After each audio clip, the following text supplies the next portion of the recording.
There's no birthday party in here for me. That wasn't how it goes. There's no birthday party for me in here. That's what Spicoli said when entering the classroom late. That is what he said. Hello. No one is watching. One person is watching. That's okay too.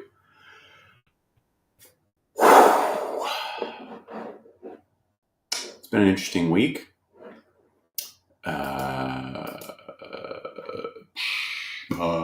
What are we going to talk about? I have no idea. I know. Sometimes I have plans, things I would like to discuss. Today, I don't really have those plans. I'm going to be using this thing tomorrow, and that's good.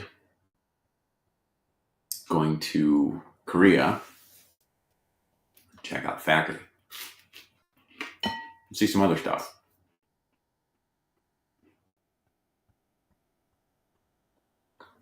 Got this fixed.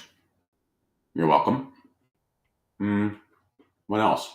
That's all I got. Okay, bye. No.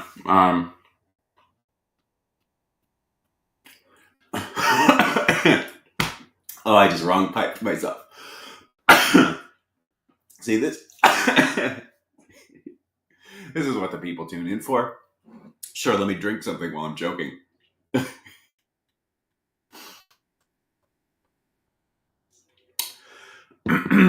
Yep.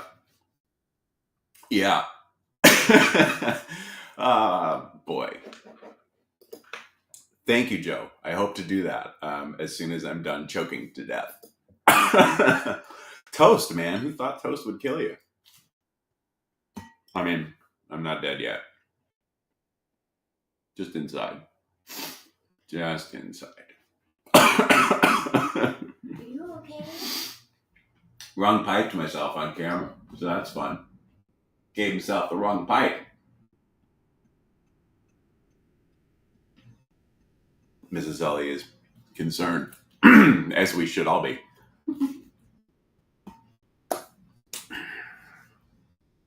So, this is really difficult. But I'm going to press on. I'm going to sully forth.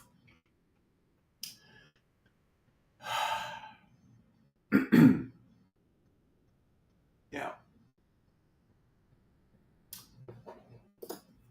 I am, Pat. Oh my God. I am going to check out the factory. This is, this is a great experience for everybody. Oh my God, I'm choking. I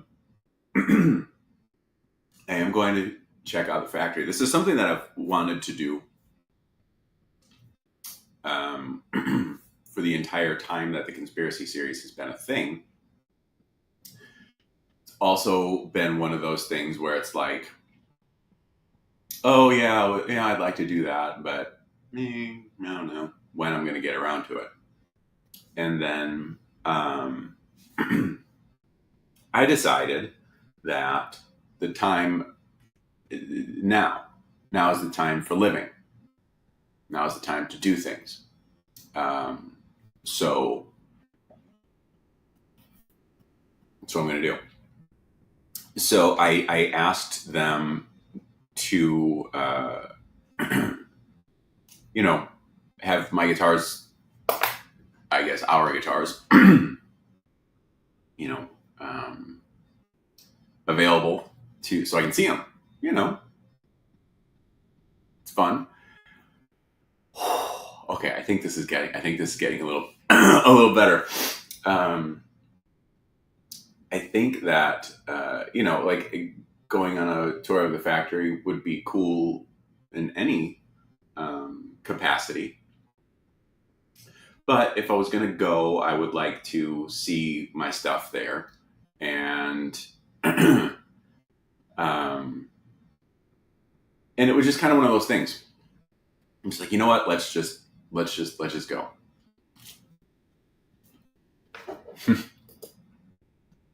Yeah, it's easier to live when you don't choke yourself on breakfast. That is true. Sage words from Dave.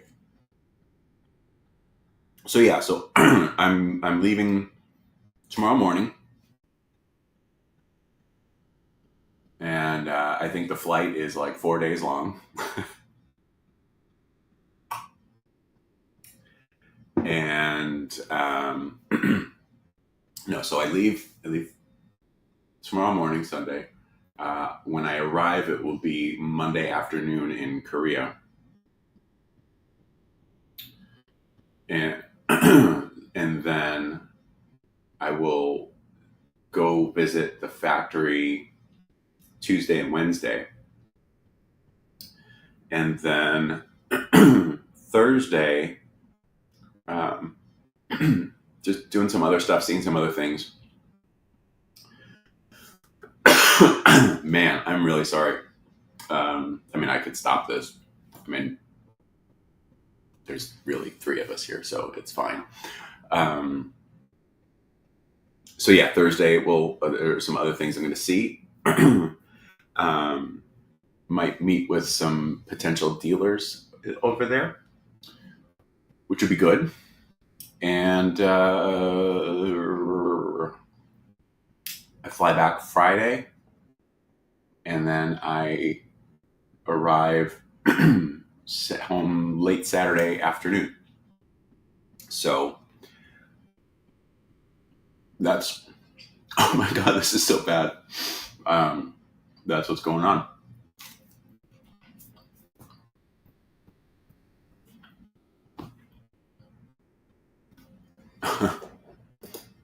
Avoid the North Korea routes. I'll tell the pilot. You know what, Pat?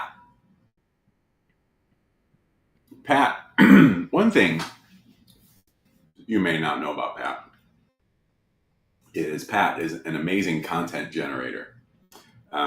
Years ago, when I was part of the Luthierist podcast, we would often need topics. And Pat would give us a list of like, here's like 78 things to talk about. So, Pat, what do you got? Give me a couple. I don't need 78, but maybe two or three things would be good, because we need some structure. Do I ever export your U.S. made inventory to Korea? No, because up to this point, I haven't had any custom orders in Korea.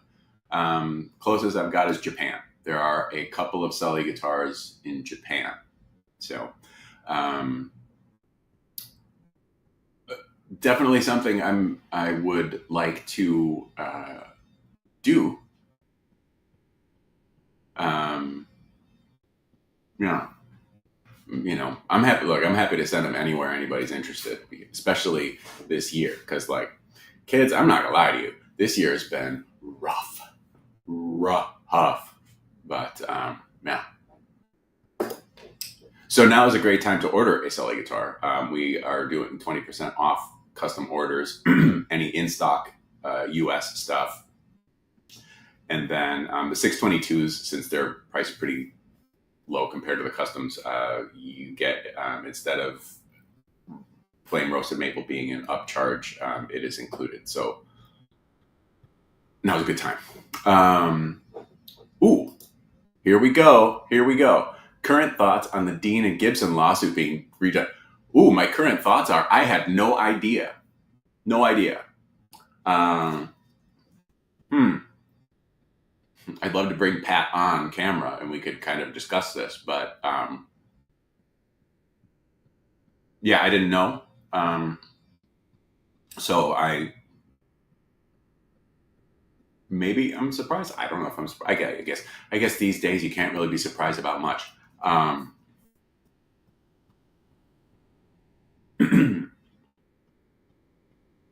Let me tell you, kids, Pat is coming through with the topics like I knew he would. Yeah, I'd like to know more about it. And so,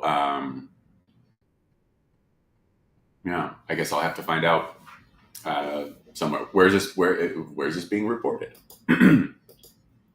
The Evertune install.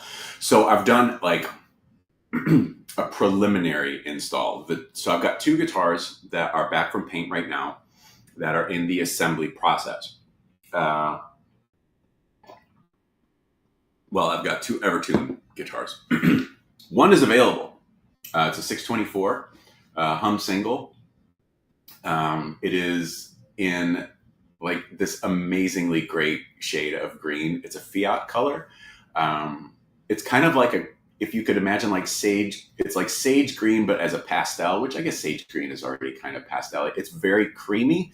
Um, I love this color, and like, I want it to be a standard color. So, um, there are a couple of 624s that we have right now in this color. One is this Evertune one that I'm talking about, and then there's another one that is like two hums and a Floyd. That's kind of like a standard 624. That one is going to go to. That one is part of a batch of demo guitars that we're making for the European market. That sounds the European market.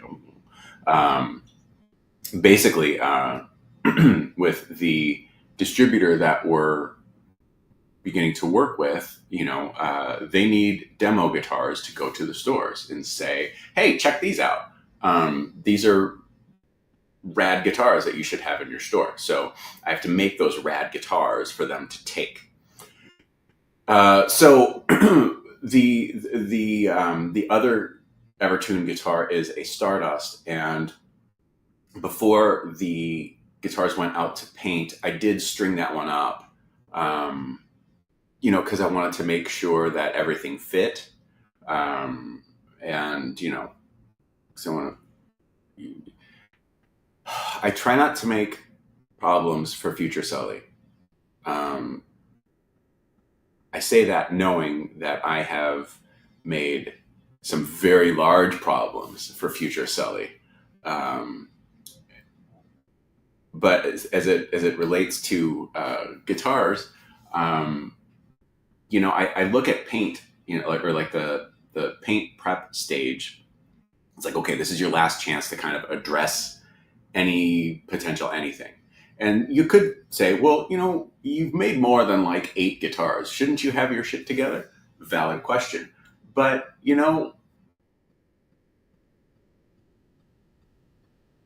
I don't. That's just the answer. I don't. I have it together regarding some things, very few things, but not all things. Anyway, so with the I strung up the Stardust Evertune, and just to make sure everything was like geometrically sound. I put the Evertune on the 624, but I don't think I strung that one up. So I guess we'll see if future Sully has any problems. But I guess it's future Sully will figure it out. So the Evertune thing, it's something that I want to like.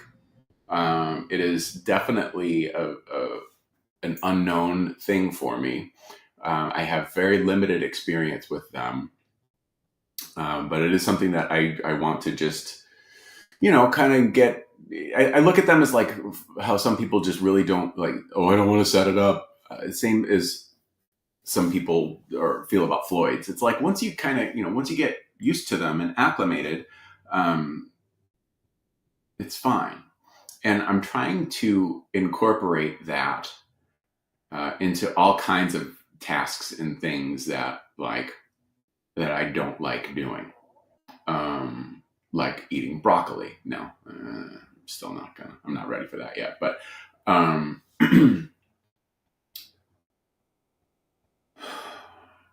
sometimes, well, I know that there are various tasks, and of course I can't think of any right at the moment about what I do that, I'm like, oh, I hate doing this part. And it's like, you just got to do it a little bit more often, and then it's just going to be fine. So It reminds me of when I was in seventh grade and I met Jim Enslin in my middle school. And Jim Enslin was, he played guitar, and and I had just gotten my first electric right around this time. And I remember, I was playing, I was having, I could play notes, but, like chords and stuff like that, especially bar chords were very difficult for me, like as they are for, someone that's starting out. And I remember we were in the library. I'm sorry, we were in the library, and I asked Jim, we were just talking about guitars, and I'm like, do you play notes or chords? And he's like, both. And I'm like, oh man, bar chords are really, really hard. And he's like, what's so hard about this? And ever since then, I went home that day and I'm like, yeah, what's so hard about that? Nothing. So thanks to Jim Enslin for that. Sadly, Jim was killed in a really tragic car accident, a train versus car accident, when it was the summer of 1989. And I remember last time I saw him was at me and my buddy Catfish, who was also friends with Jim. They were neighborhood friends. We were all at the Badlands concert at the Riviera, I think, in Chicago, and we saw him, and that was the last time I saw him. But anyway, what's so hard about that? So it's like same thing with Evertunes.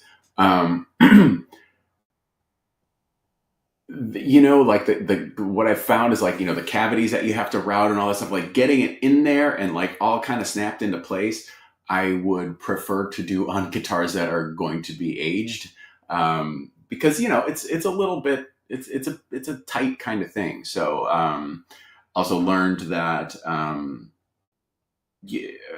there's a part of the install, and this is probably getting way too involved in this, but there's a part of the install.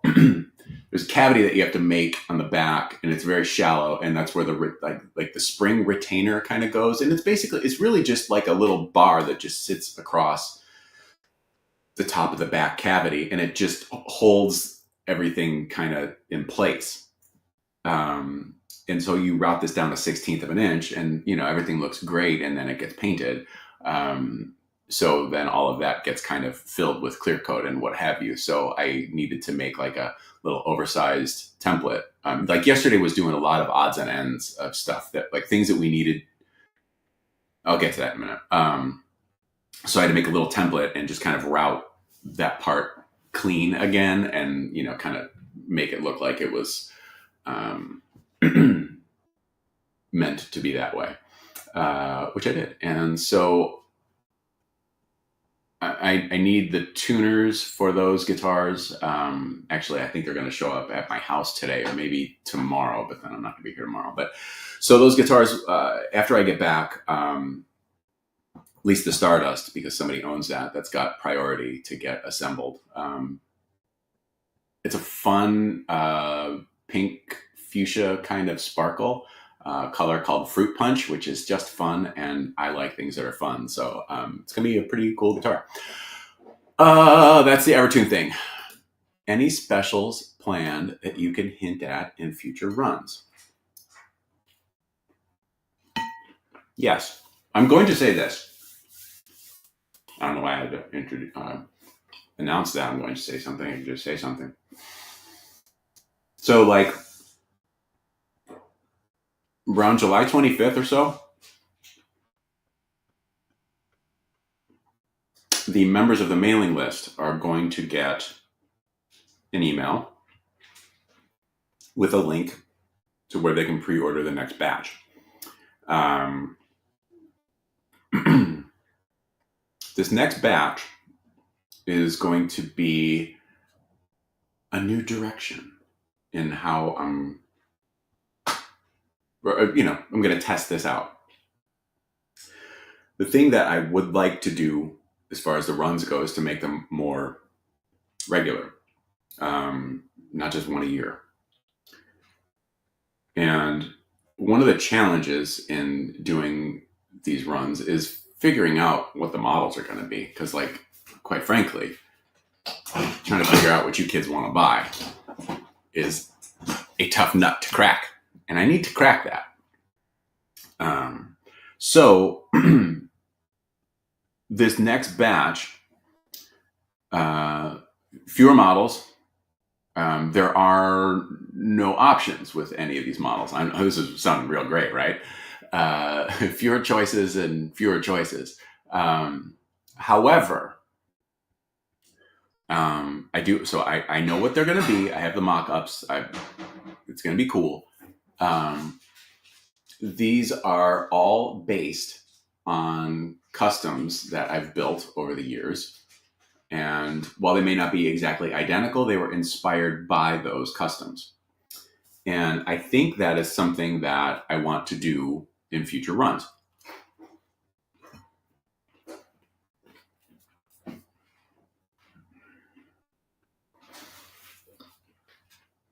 So if you're not on the mailing list,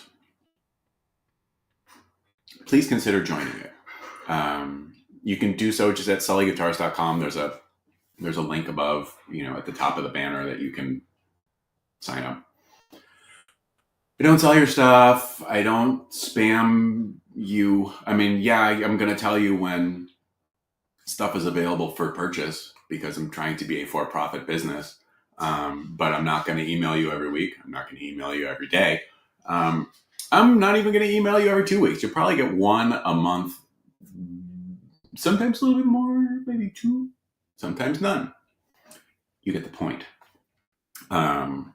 So that's going to go out to the mailing listers, I think right around the 25th.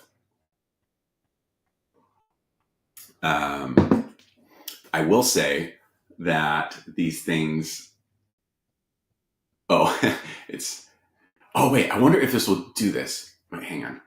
I know this does this on. Yeah, look at that. What do you think about that, kids? So this next little batch. And the other nice thing about doing this in smaller batches, we can get them done a lot faster. One of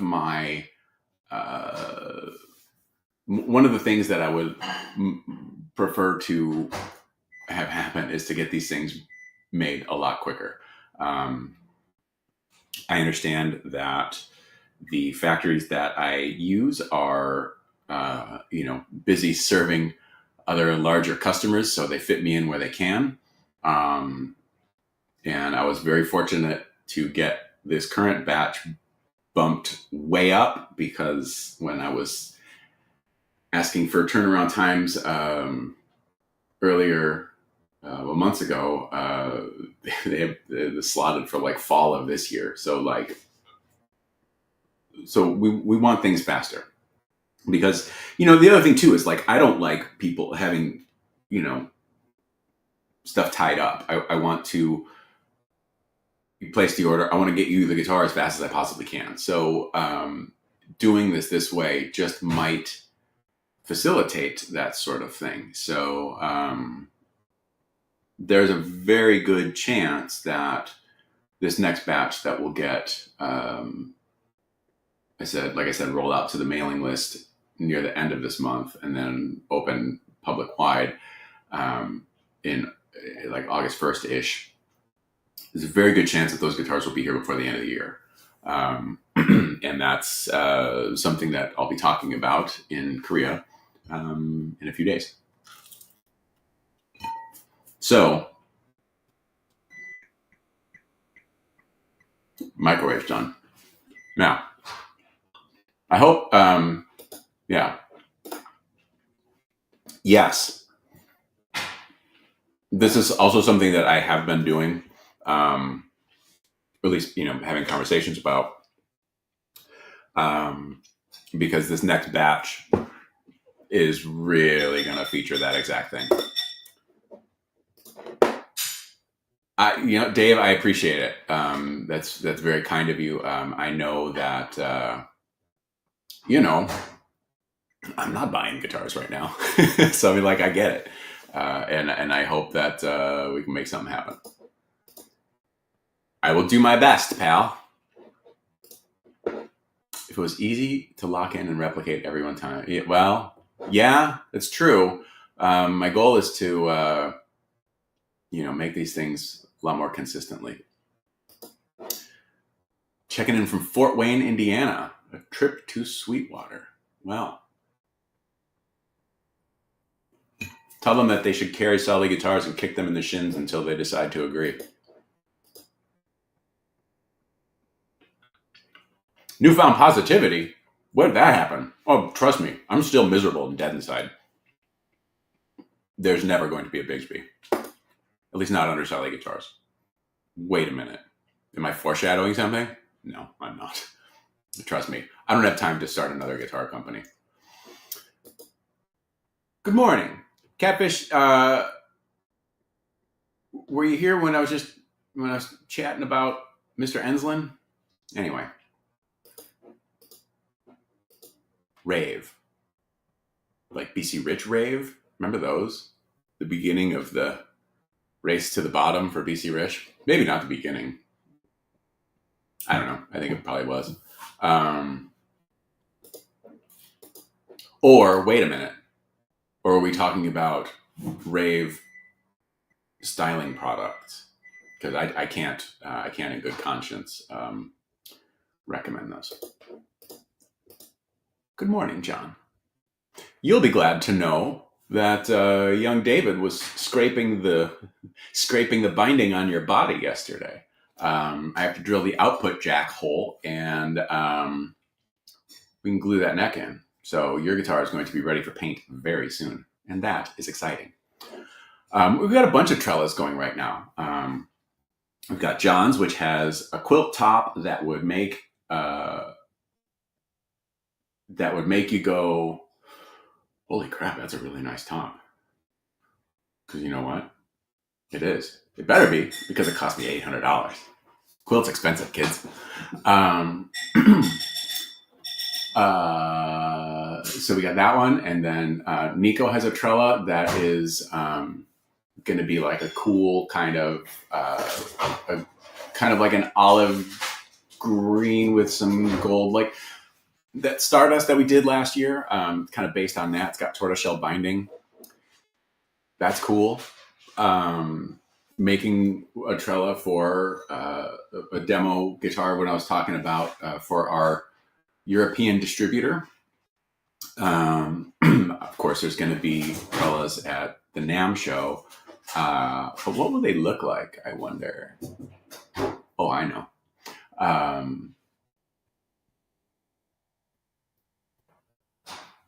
Going to be pretty cool. Something that I've wanted to accomplish for a decade. I think we finally pulled off.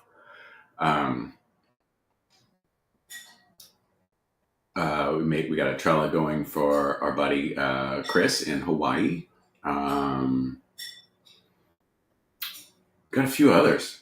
That's good. I like it when people order those guitars. It makes me feel good. I mean, I like it when anybody orders guitars that we offer. That certainly makes me feel good. But yeah. Tony, good morning to you. Ah, nice. Oh, the rave was when I did this. This is the rave. Oh, yes, it was a rave.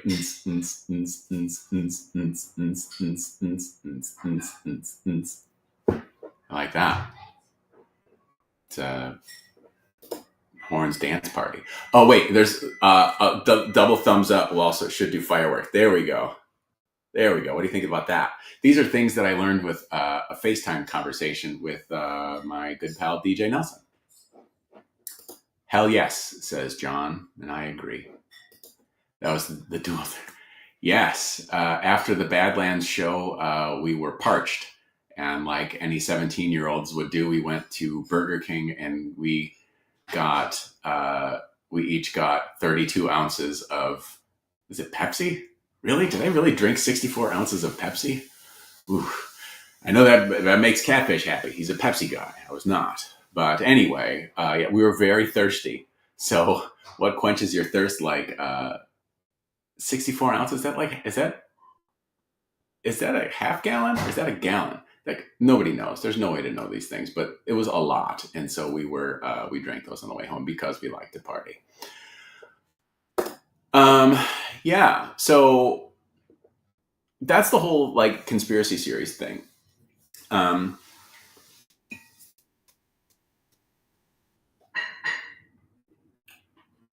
I do want to be able to use that as a way to, do some different stuff. The other thing too about these is that we're going to do them in like very small batches. Like I'm intending them to be very limited numbers. So, um, we'll always get some extras for safety and that sort of thing for some people. If you miss the boat, but like they're going to be pretty limited. And that's not to say that each batch will remain unique. I mean, things are certainly going to be repeated, but to keep these things, to keep them moving, I'm going to try and keep them small, which is probably not the smartest thing to do, but we're just going to try it and we'll see what happens. That's the whole thing, is like you make a decision and then you live with that decision for a while, and then you make some necessary changes as needed. Let's see. Yeah, me neither. Although I did have a ginger ale on my flight back from Knoxville. Sometimes I like a ginger ale when I'm on an airplane. I don't know why. It's the only time I really drink it. So that's right. All I wanted was a Pepsi. Half gallon. So catfish, between us, we drank a gallon of some sort of brown fizzy water. Probably in about 45 minutes.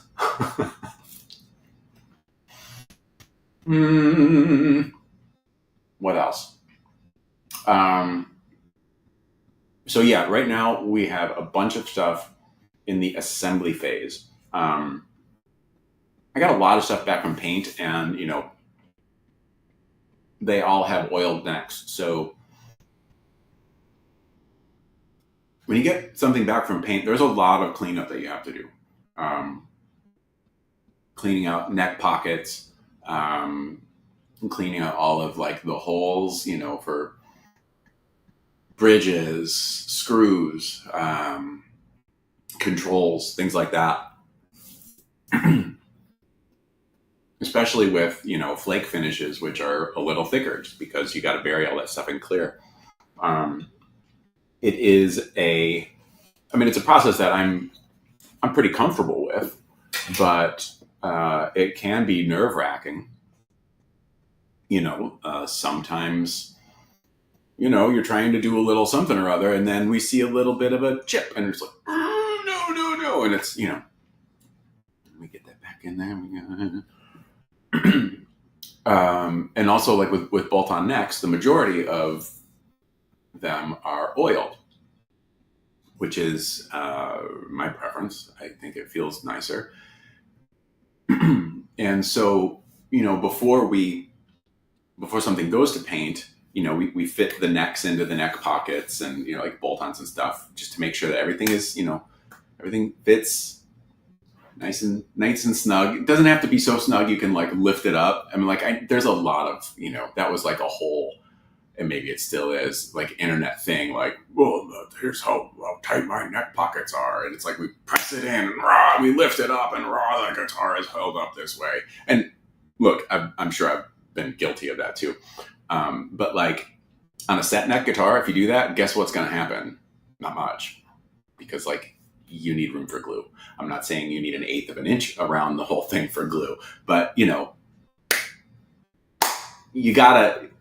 need some room.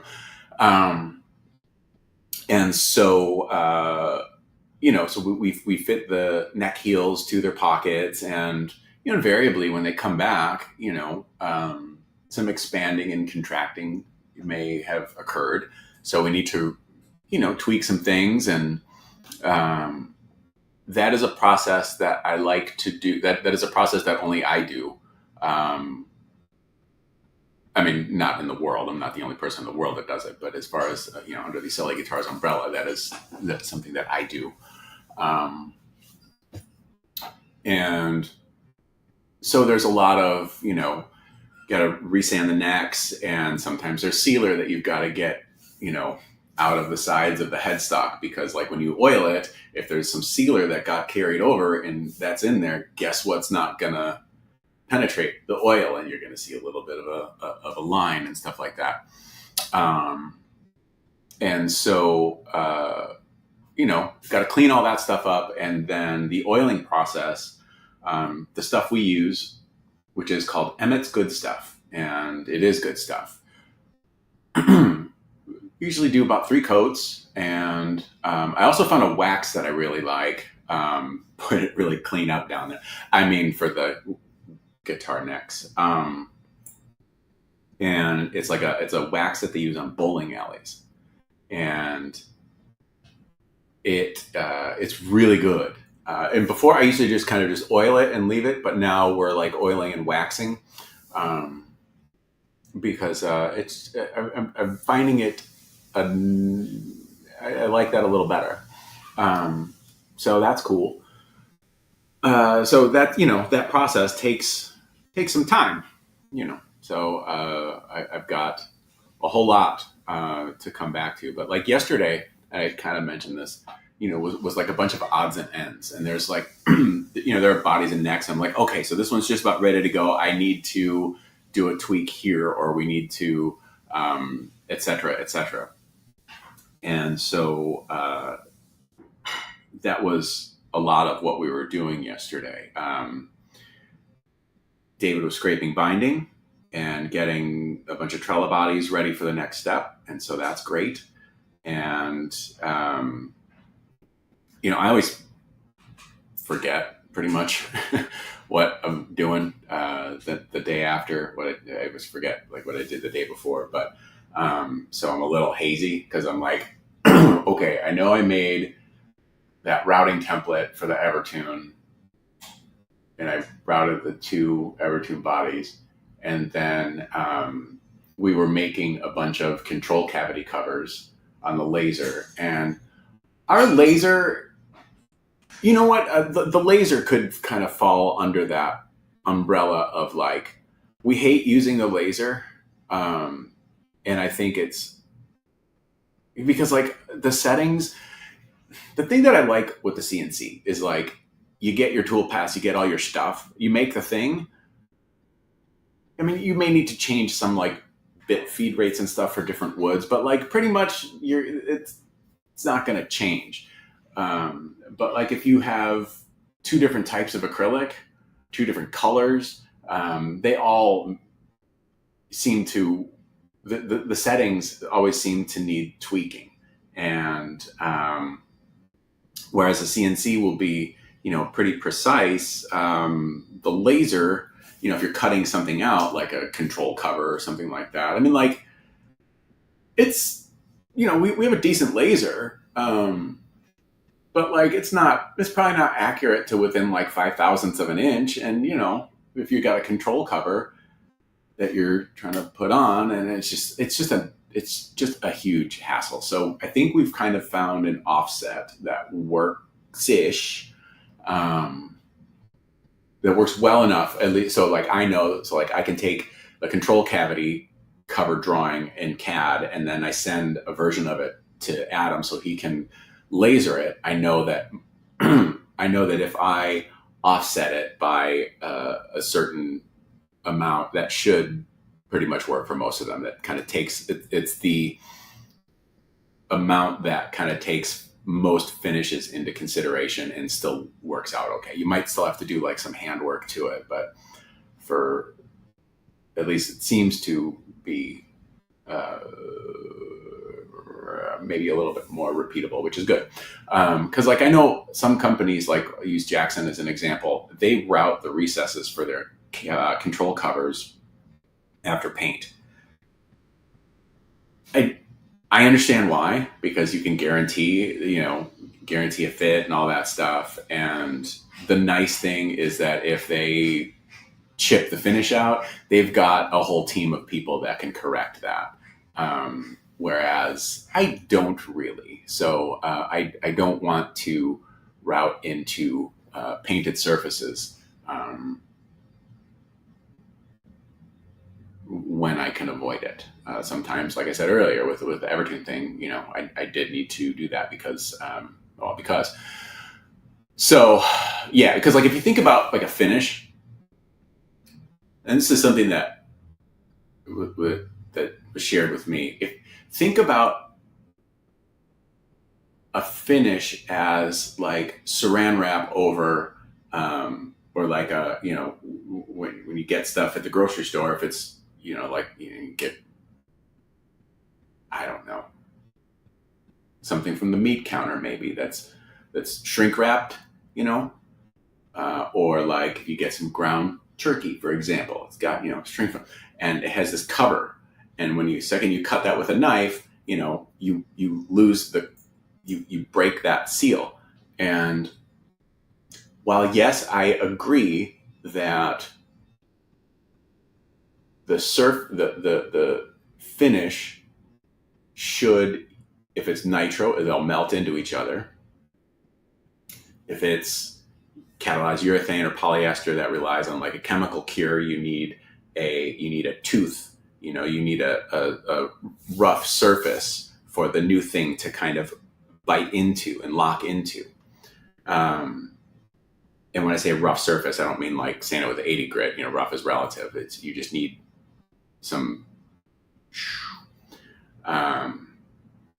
And I get it that everything should be locked to each other. Everything should be locked to each other. But like, I also know that shit happens, and chemicals are funny, and sometimes you can route into something with a brand new blade and you're only taking a little bit off, and then all of a sudden you've just delaminated everything. How do I know that? Because it's happened. And sure, there are ways that you can fix that in some cases. Sometimes you can wick water thin CA glue in there, and then that will fill it in, and it'll be undetectable. It doesn't always work, and so I like to not route into things. So that's why we try and figure out our offsets with the cases. Okay, so the covers. So that's okay. I've tied that back. So that's good. But yeah, yesterday was a lot of kind of odds and ends, just kind of tying up loose ends. Oh, Thursday, I got Michael Sweet's Elita back from paint.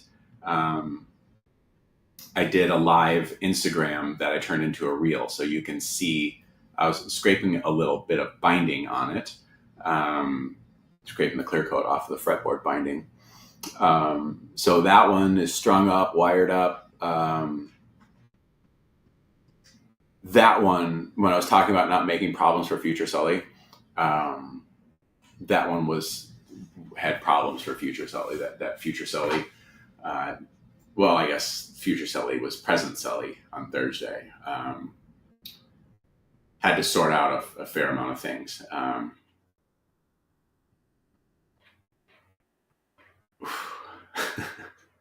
Yeah. Anyway, yeah. He's probably gone, but thanks for checking in. Yes, we'll be in Korea. I don't know if I'm going to have a fried chicken report, but I don't know that I won't. I don't know what to expect on my trip, but I'm open, and we're going to have a good time. Wax makes it faster. All right. I talked to someone that uses brake fluid on the fretboards. Sounded too weird to be true to me. Look, people use all kinds of stuff on all kinds of things.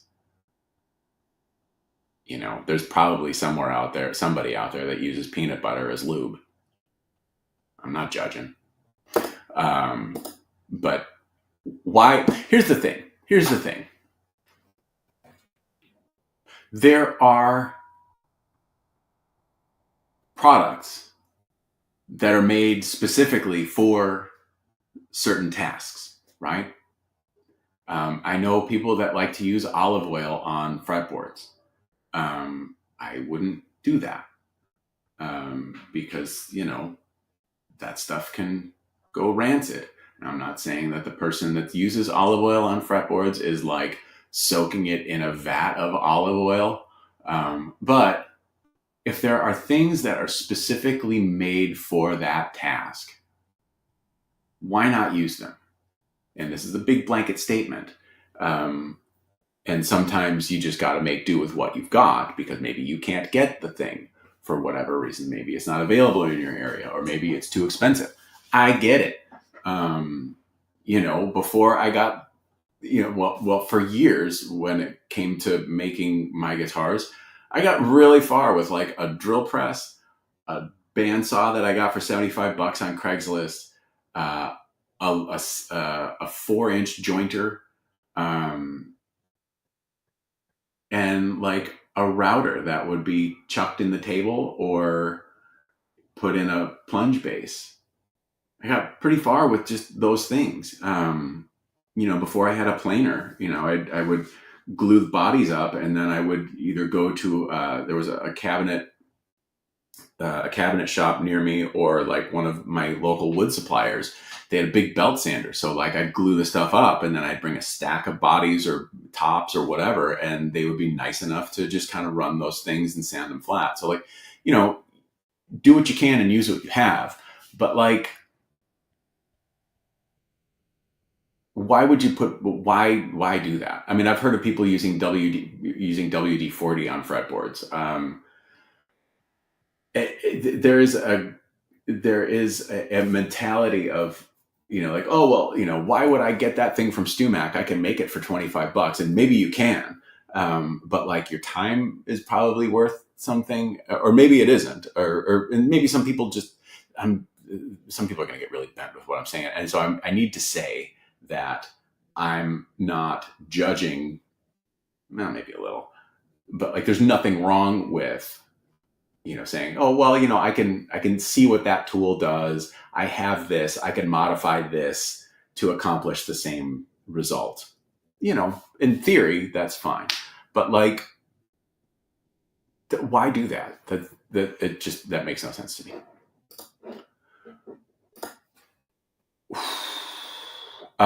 So the my contact at the factory is actually going to pick me up at the airport, which I was very surprised, that they were offered to do that. And I believe they're going to pick me up in the morning and then take me back to the hotel. I plan to, like, somebody feed fill it and walk around and, do the best that I can. Because like, I'm going to go, I'm going to go to this place. I want to uh, see as much as I can. Um, I'm not trying to like pack an itinerary around, you know, the stuff that I'm there to do, but like, I want to try and get a sense of what it's like, and then when I fly back, I opted to, I didn't take a nonstop flight back. I have a stop in Japan just so I could, doesn't really count, but I've got like a few hour layover in Japan, so I can be like, okay, well, I've been in Japan for like a couple of hours. So, yeah. So no, I don't, I will have some people that, will help me navigate. But I do imagine that, I'm going to have some time by myself where I'm going to have to, you know, figure out some stuff. I'll just start speaking French to people. I'm sure that'll work. Yeah. What else? Pat, I think I got to all of the stuff that you asked, right? Let me scroll through here. The new positivity. No, I'm still miserable. My spirit is broken. Okay, yeah, I have talked about all that stuff. Yeah, it's like, I like I said, I don't really know what to expect. I think it'll be a good experience.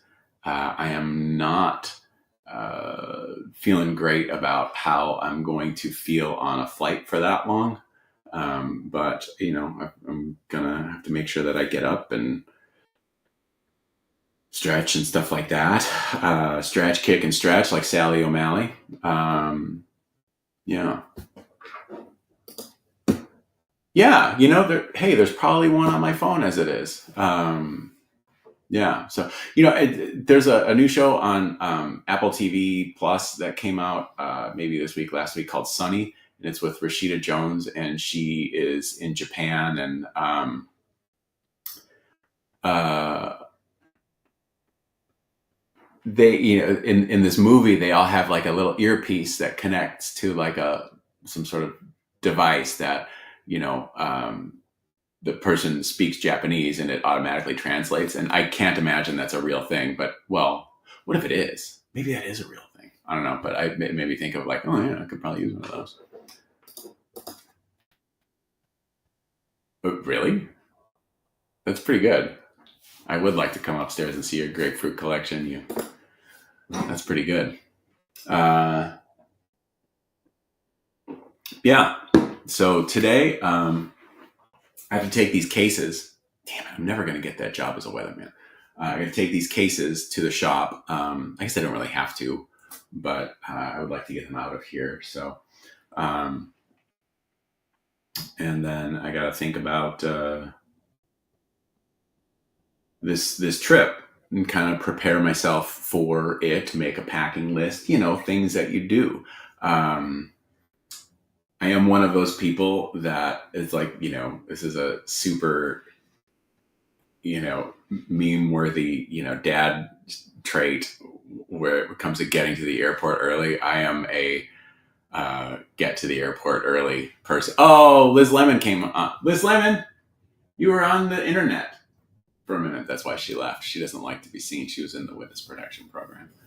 Um, I do like to be at the airport like early. So what? Liz Lemon, she was in here for a minute. I guess she was checking out the boxes. Oh, I see. Yeah. So, yeah, my flight's at 10:30. So, like, they say these days be at the airport 2 hours early for a domestic flight and 3 for an international. Now, like, I don't think I really need to be there 3 hours early because, like, I've got TSA pre. I'm not checking a bag. It should be fine. Although, like, going from Korea to Japan and then from Japan, well, I don't have any control about where and how early I get to the airport in Japan because they're going to take me there. But, like, that is something that I don't know. I'll be early for my return flight for sure. At least I will do my damnedest. So anyway, that's that. Brett, that's good. Brett's cat's name is Douglas Fir. I like it. That's a good one. I was going if there were times like so we only have one cat, and we had greyhounds, and they are no longer with us, but so we just have Liz Lemon, and there are times when it's like, oh, maybe we get another cat, and I'm like, we don't really have room for another litter box, but like I would always say like I would. If we got another cat, I would name him Doug Judy, the Pontiac Bandit, even if it was a girl. But there was a stray cat in the neighborhood that I used to call Judy. And oh my God, we saw Judy, although I don't think it was Judy because this was like a year or so apart. And like Judy was super friendly. She was a tabby cat. She would come see us, and she tried to get in the house, like come in. She like followed me in the garage one day and then she wanted to come into the house and we're like, no, Judy. And then she was like sitting on my car. And then so like a year or two later, we saw another tabby cat that kind of looked like Judy, but like Mrs. Sully's looking out the kitchen window and sees like, oh, there's Judy. And Judy's like on top of the fence. And then Judy jumps down, gets a baby bunny and straight up murders it, like right, like between our house and like the neighbor's house. And it's like on super display and so I did have pictures of that cat like before the murder circle of life nature thing happened, and I compared it to pictures that I had of Judy, and I don't think this was Judy, so like we called that cat OJ. So we haven't seen OJ in a while. I had a feral cat that I named Will. That's pretty good. That's pretty good. That is pretty good. I like that one. Yeah, we see a lot of bunnies that I name. We have Paquito that is in the back a lot. We've seen ones recently, Cocoa Puffs, grape jelly, cinnamon toast crunch. Just stuff. Strange that I give bunnies usually food names. OJ. Well, there. So we're winding down. We're coming in for a landing. We've just got a few minutes left. If you have any questions, I'm happy to answer. Dude, you had 13 cats at once at a time? Why can I not get this? Mrs. Sully's like, oh, 13 were they all in the house? Says Mrs. Sully. That's a lot. I would say that you were lousy with cats at the time. Nice. Yeah, we're winding down. There's a feral I named Windex. It makes that sound if you get too close. Nice. Mom was nuts. All indoor cats. All indoor cats. Whoa. How big's the house? I don't think there's a house big enough for 13 cats. Wow. That's I believe the word we're looking for is remarkable. Mrs. Sully has so many questions. Pat, thank you. I will do my best to have both a safe and fun trip. I think it'll be a good thing. I'm going to try to do my best to kind of write down, what happened each day, like I did, when I did the batch of guitars with Mr. J. I wrote a journal on a legal pad, and I still have it. And I was looking at it again somewhat recently. Brought back a lot of stuff that I forgot about. It wasn't always super smooth, but we got it done. And that's really, I guess, how things go, right? Yeah. So the takeaways. Join the mailing list if you're not already, because the 25th, the mailing list is going to be updated on this next batch of Conspiracy Series guitars. Those guitars, I guess maybe I should say those instruments, draw whatever conclusions you may. We're making drums now. Those instruments are all based on customs that I've built over the years. And so that's going to go out. Join the mailing list right around the 25th of July. Yeah.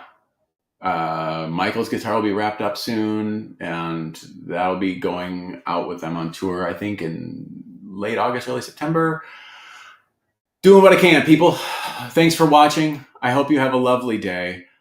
Disappointed that no one told me that my hair looks amazing. Judy worked really hard on this. This took like 3 hours, kids. 3 hours. So as we wind down, I'm just going to leave that. That's on you. I mean, or I don't know. I thought maybe would notice and go, Sully, you look amazing. And I'd be like, oh, thanks, Judy. The hair and makeup team. Great job.